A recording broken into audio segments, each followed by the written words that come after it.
The Waveland Clocktower stands tall here in Lincoln Park, and it's truly one of Chicago's visual landmarks. But there's more history here than you would have ever thought. When Lincoln Park was being expanded northward from Diversey to Montrose in the 1920s, Lincoln Park commissioners included a field house in the construction plans.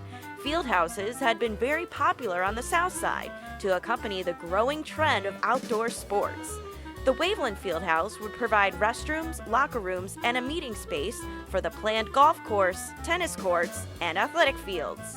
Right around that time, there was a wealthy Chicagoan, Mrs. Annie Wolford, and in her will, she left a bequest for a Carillon Tower. She had memories of her childhood of visiting a town in Massachusetts that had a beautiful tower like this, and she really wanted one for Chicago.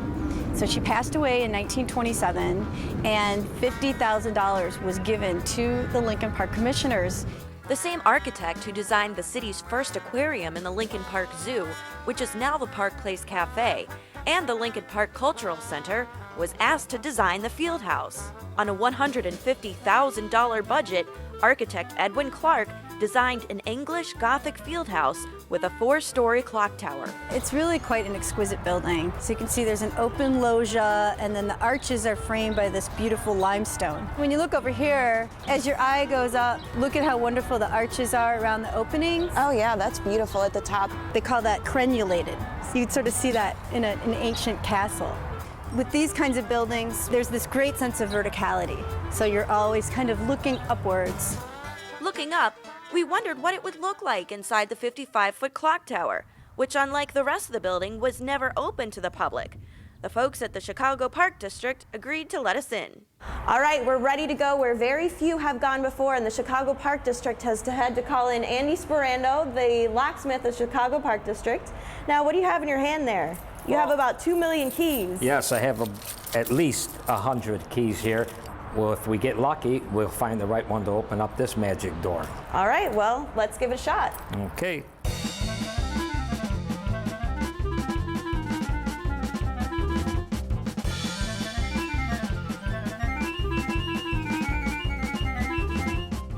So where do we go? Believe it or not, we have to go through that little door right there. Oops. I'm gonna let you lead the way. Okay. We came to a small room where we found the machine that used to play the chimes in the clock tower. When you look at the equipment here, it says Deegan Electric Player. So that must have been the company that actually made the clockworks and the original chimes. J.C. Deegan Company here in Chicago was actually the largest manufacturer of tubular bell chimes in the world, building more than 400 between 1917 and 1958. We then made our way to our second stop, where we found the collection of 25 gigantic tubular bells. People probably always wondered what it looks like in here. Yep, well, here you go. The weight of the heaviest bell here is a mystery, but it could weigh up to 600 pounds.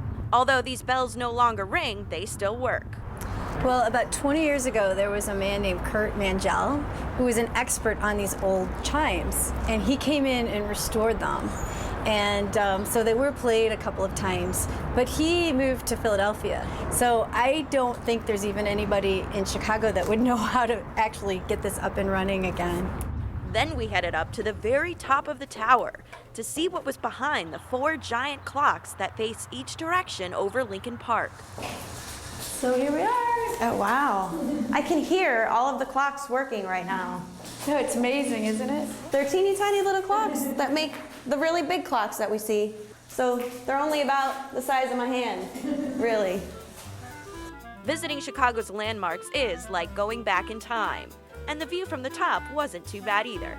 So Julia, this has been quite an adventure today, climbing to the top of the Waveland Clocktower with all of this history right here in the middle of Lincoln Park. And you might say we're making history today because here we are in a space where very few people in Chicago really can come and see. To check out the tower for yourself, head to Chicago's Lakeshore at Waveland between Addison and Irving Park Road.